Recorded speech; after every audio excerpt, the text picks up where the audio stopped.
Hey there, welcome to episode 74 of the FFS Talk audio program. I am your host, Dan Hugo. We're recording this at 4 p.m. on Thursday, April 24th, 2025. The title of today's episode, Sensemaking. If you're not familiar, perhaps it will make sense by the end of this episode.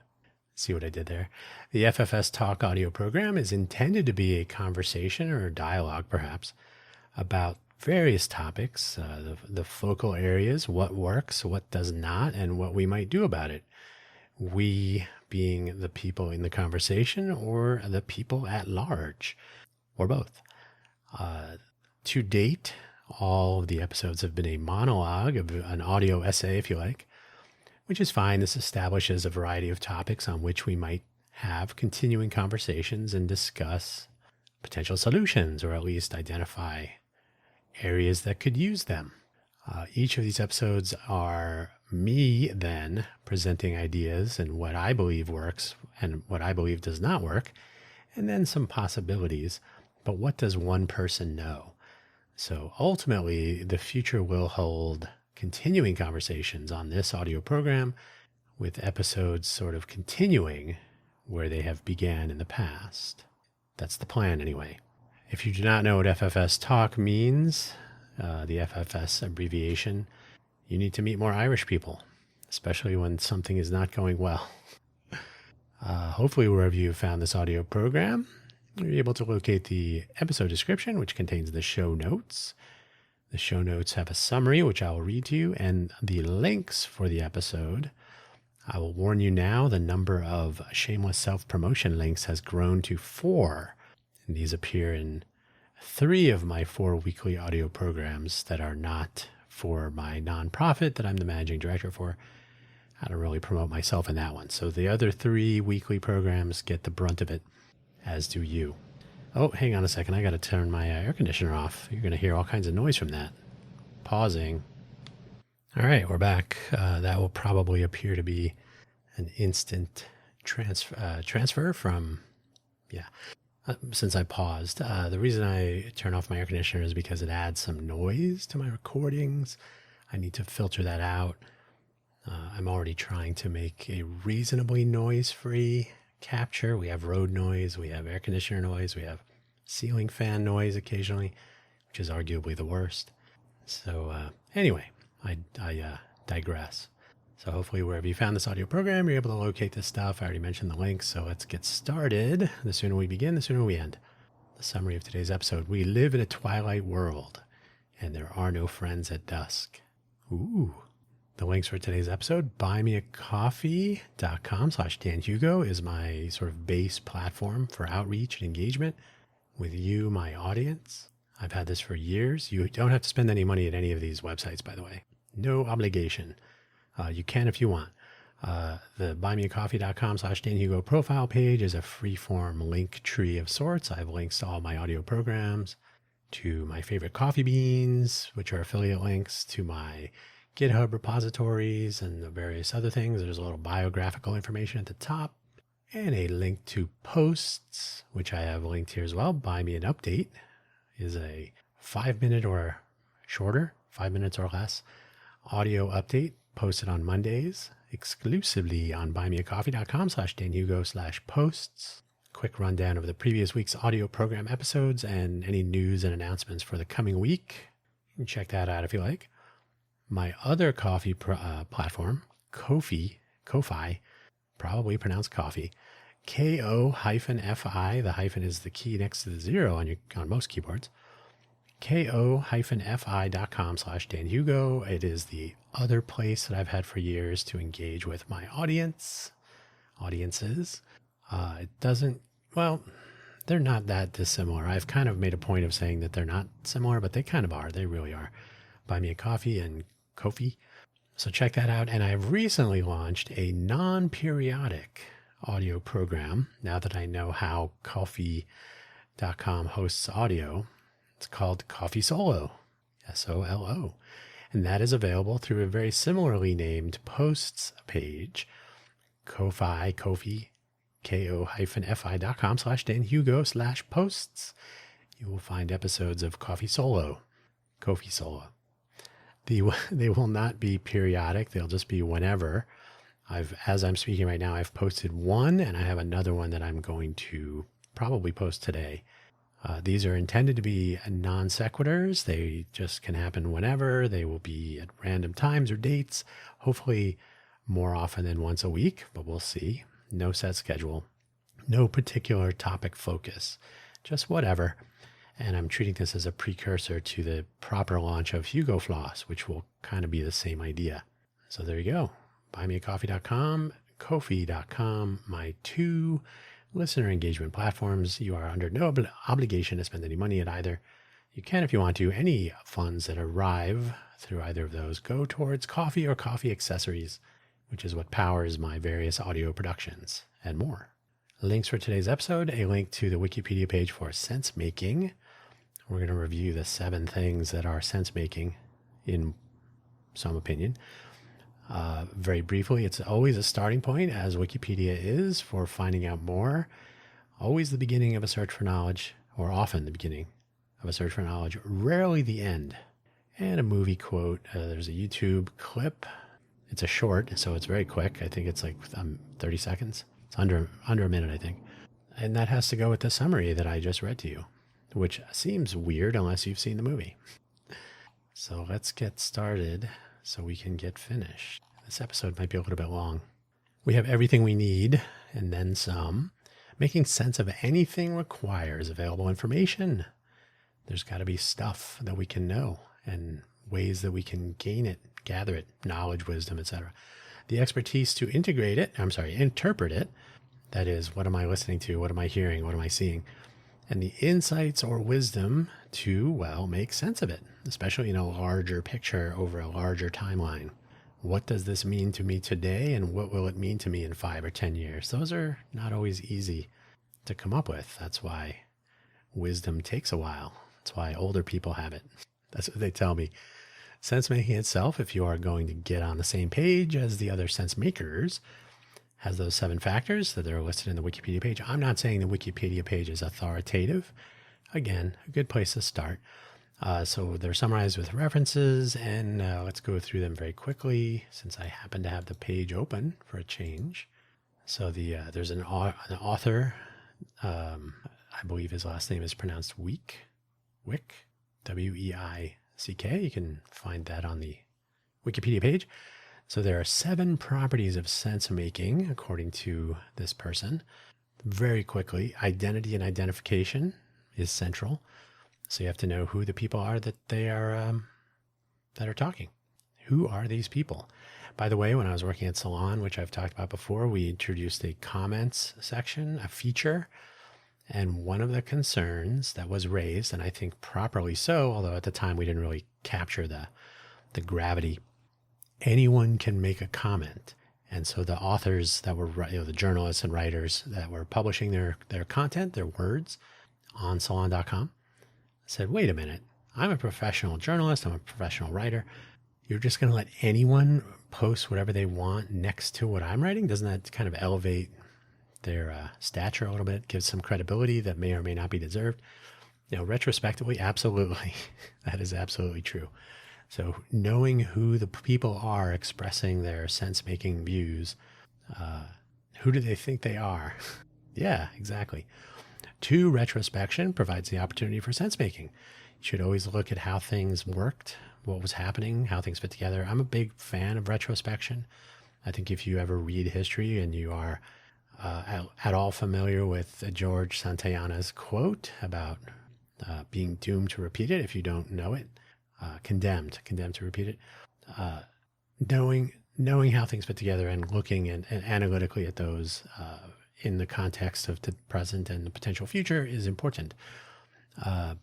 People enact the environments they face in dialogues and narratives. As people speak and build narrative accounts, it helps them understand what they think. So conversation and discussion in a dialogue or more, and that goes back to this very audio program. I would very much like to have conversations, not speak into a microphone with nobody speaking back. So we'll see if we can make that happen. Sense making is a social activity is number 4, in that plausible stories are preserved, retained, or shared. So the discussions are pervasive. They become a matter of history of sorts, short-term history, small scope history. The audience includes the speakers themselves, and the narratives are both individual and shared. So the act of speaking in a social setting is a part of the process. Sensemaking is ongoing, and this is something that's often lost on people. Individuals simultaneously shape and react to the environments they face as they project themselves into this environment and observe the consequences they learn about their identities and the accuracy of their accounts of the world.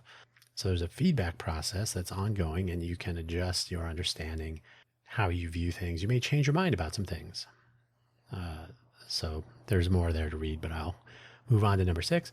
People extract cues from the context to help them decide on what information is relevant and what explanations are acceptable. And this, again, social interaction, dialogue, or group discussion, very valuable, more valuable, I would suggest, than merely speaking into a microphone or into a camera and then watching people type comments, usually mean comments in a YouTube setting, or the various one-way media with some weird passive-aggressive responses and so on. Those are not dialogue. They're often not too constructive. Not always the case. Discussions may ensue from a presenter. Some live streamers that comment on news and events of the day will somehow drive a conversation between members of their small c communities. That's always possible, but I'll remain on the fence for that one for the moment. Number 7, people favor plausibility over accuracy in accounts of events and contexts. In an equivocal postmodern world infused with the politics of interpretation and conflicting interests and inhabited by people with multiple shifting identities, an obsession with accuracy seems fruitless and not much of a practical help either. This is an interesting one, and it's something I've kind of touched on in previous episodes. How people see the world and then how they talk about it influences how people who consume what they have to say see the world, how they talk about it. Availability, confirmation bias, availability heuristic. These are important things. And so plausible over accuracy is an interesting thing in the world of sense making. So there you go. Those are the 7 things for sense making. Ponder, do some reading, do some research, do some thinking. We have the references, the connectivity, the tools to manage our own knowledge and reflections, and we can even publish them anywhere. We can publish them as audio or video and audio. We can be reading like I am now from a prepared, not really a script, but also not an outline. I have actual reading that I'm doing from the words that I've typed. And then I interject my own commentary here and there. You can do that. You can completely script it. You can have AI read your words. You can have AI write your words. Who knows where the world is heading in that regard. You can reshare, you can clip, you can duet or similar on various platforms and so on. So we have it all. We can do the whole thing. Maybe that is part of the problem. So the movie from which the quote is taken and from which that clip is taken in the link section, it's a summary.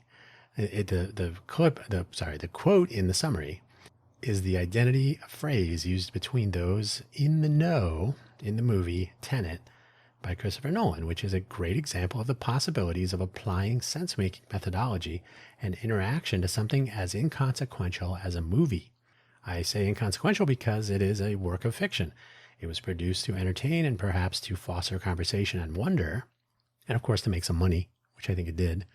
I will not begin to dive into the intricacies of this movie. It was somewhat complicated and for some complex.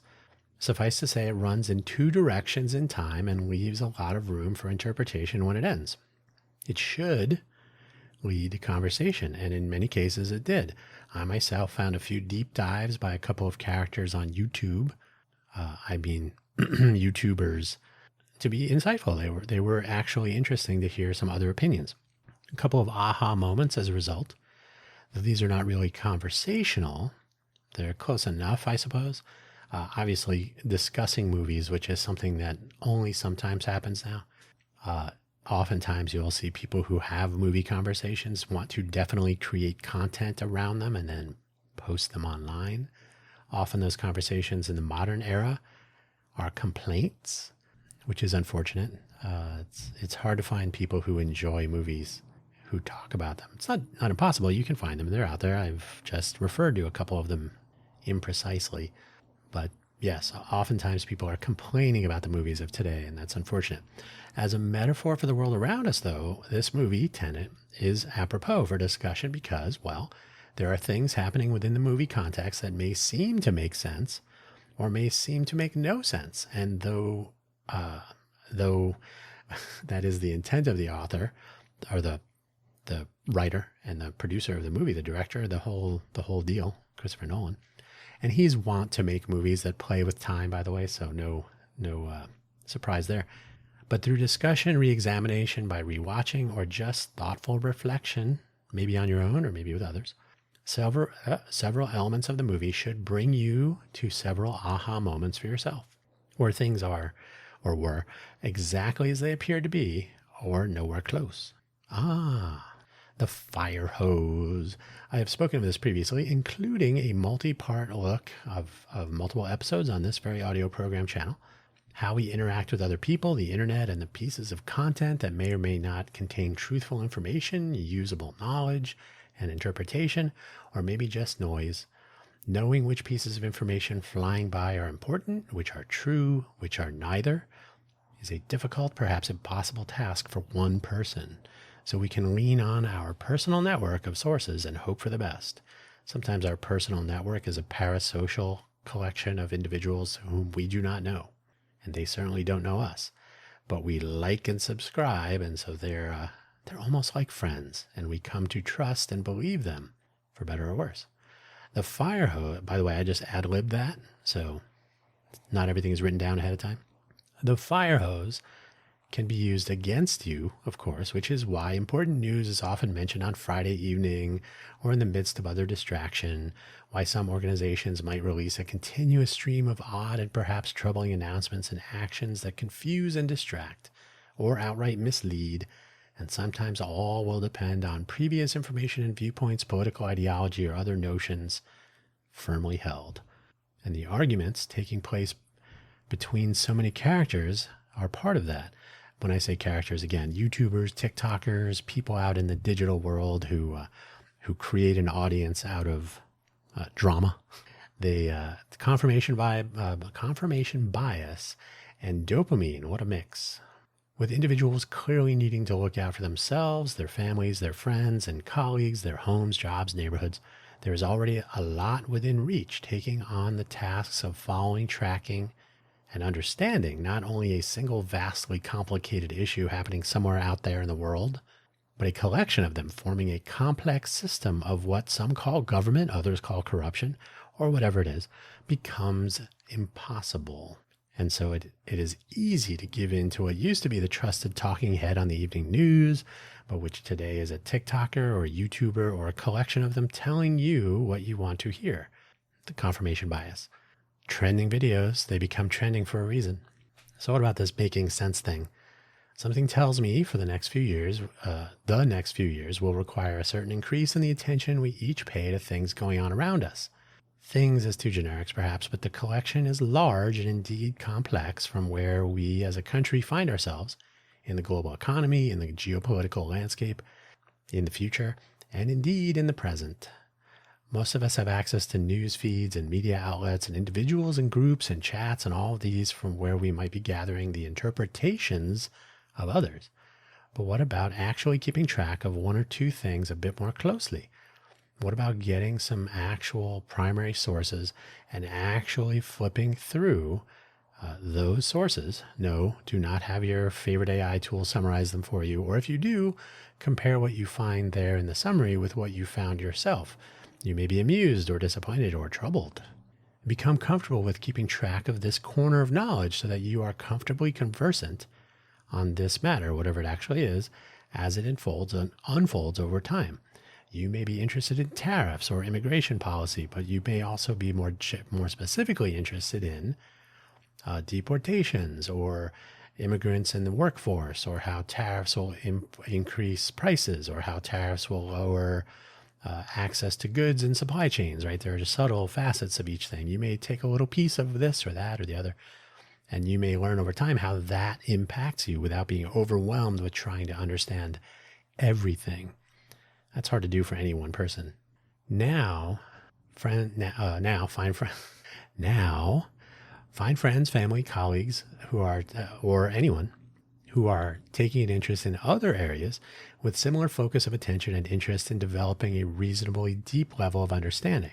So someone who would complement what you are learning about, so you can actually see where things intersect, where they mingle, have conversations. How do these different focal areas relate? Is there correlation? Is there causation? Does one lead to the other? Is there something good or bad? Something as these various moving parts, is there something good or something bad as these various moving parts clash into the near and distant future? And should we be thinking about this now before the blame game? Pointing fingers, I should spell correctly. Fingers, not figures. Pointing fingers in the wrong directions takes place later. So in other words, if I can restate what I've clearly confused everybody with, as you have conversations with people who are spending their time knowing some things, and you might know some other things, you might have these conversations and say, you're focusing on this, I'm focusing on that. But man, when they mix together, what's going to happen down the road? Maybe something good, maybe something bad, maybe a little bit of both. There's a lot of stuff moving, a lot of potential good or bad, or it could be both. What's going to happen tomorrow, next week, next year? What about 5 or 10 years from now? What's really going to happen as we change this, or we reduce the number of that, or whatever the case may be? This could be something even more local, like how is this going to affect our water supply or access to food in our communities and things like this. So you can start local and build out from there. But then later, when people are pointing fingers and saying, oh, it was that other person who made that decision 10 years ago, maybe that was a good decision, but they've handled it badly for their own purposes in the present, or who knows, the present and the future. So anyway, having these conversations from a position of understanding and forethought might be more valuable than just repeating what you heard on a YouTube or a TikTok channel. What about the power of the pub? The pub is normally taken to be an establishment in a neighborhood, perhaps, where the same people visit frequently, even daily, to watch the game, drink a pint, and discuss matters of the day. Usually there are pub rules. They suggest strongly that politics and religion are left at the door, keeping discussions to areas that might only result in altercations with potential endings and friendly resolution. Those other two topics could go on forever and lead to, well, we see what happens in the world.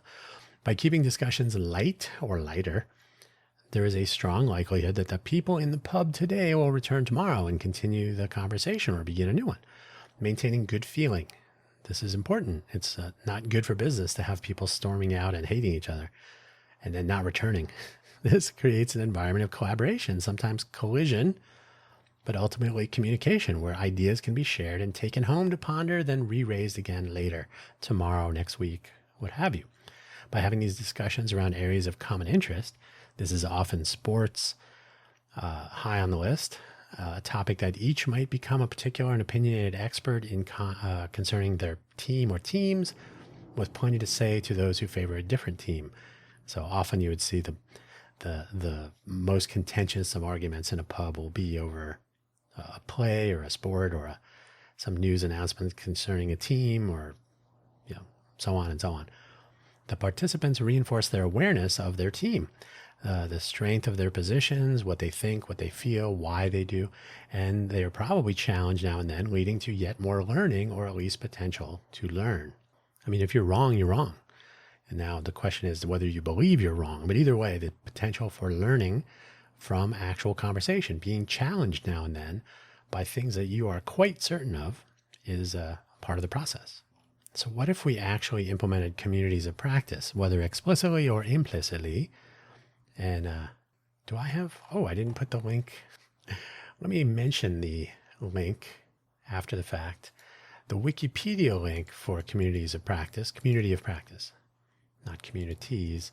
Communities of practice are still a good idea too. They're more than one. Community of practice. So I'm adding that to the notes right now. Community of practice essentially is think pub, like, oh, we're all going to meet here frequently and discuss things, and we're not going to let ourselves be taken in by conversations that will never end. We have some purpose. We have some common interest. That's essentially what a community of practice is. You can read through the Wikipedia page. It's people who take the conversation seriously. They're not just for the fun of it, but they actually hope to learn or reinforce the things they know, learn new things, have fruitful discussions.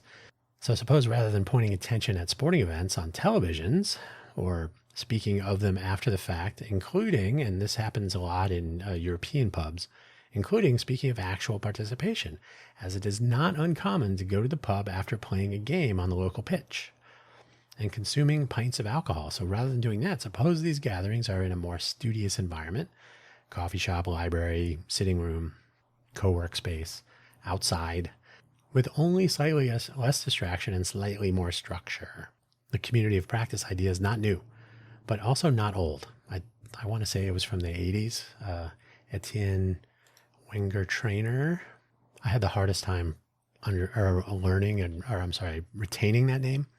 1991, Situated Learning, and then in 1998 wrote a book called Communities of Practice. So not a brand new idea, but not from ancient times. It's an interesting idea. It's applied often in education, but it can be applied in just about any practice where there's more than one person involved. It's possible. It is one possibility to enable these thoughtful conversations and interactions, even debates, around topics where the people participating actually have an interest in knowing what they are speaking about.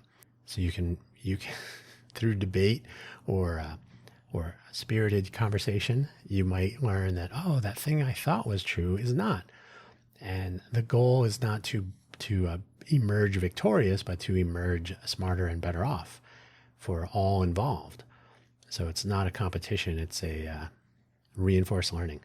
They're interested in learning more, and even adjusting what they think they know, the people in a community of practice. So again, not a competition. There is no one saying, aha, you were wrong and I was right. More a matter of, you were wrong, and I've learned from where you were wrong, and maybe the person that was, quote, wrong, has learned, oh, okay, I see where I went off the rails, misinterpreted something. So it's really supposed to be constructive criticism, not a smackdown, which is unfortunately how YouTube and the YouTuber debates have turned things for the worst, I think.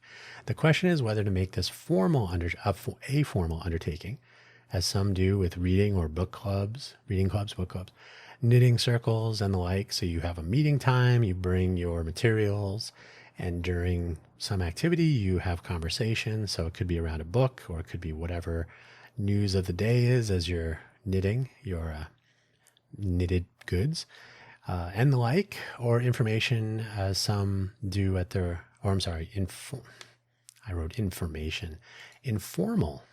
See, I do know what I'm talking about. I just don't know how to write it down. Or informal, as some do at their local gatherings. At their local, comma, you know why that comma's there? Because it's at their local pub, the pub in their neighborhood or community where they hang out. Gathering now and then, an empty stool always noticed, but only occasionally a concern. Oh, where's Dan tonight? Oh, he only comes in every other day. Okay. How come Dan's not here for a week? Oh, he's traveling. So there's a little sense of community, a communal setting of concern and interest in the individuals and in what they talk about, with free-flowing discussion on this or that. So nobody goes to the pub and says, well, not nobody. I'm going to go hang out at the pub and talk about water policy for the city.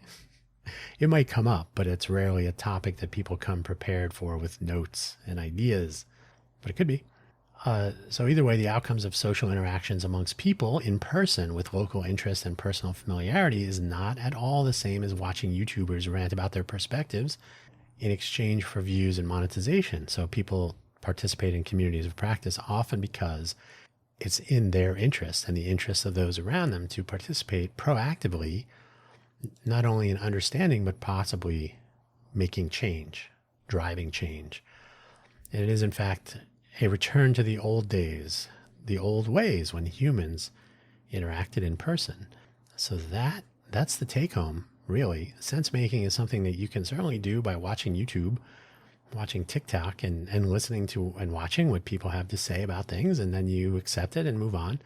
But really, when you think about it, sense making should include expressing your own thoughts, sharing your own ideas and interpretations, and coming away from real, fruitful, and maybe even purposeful conversation wherein you may learn more.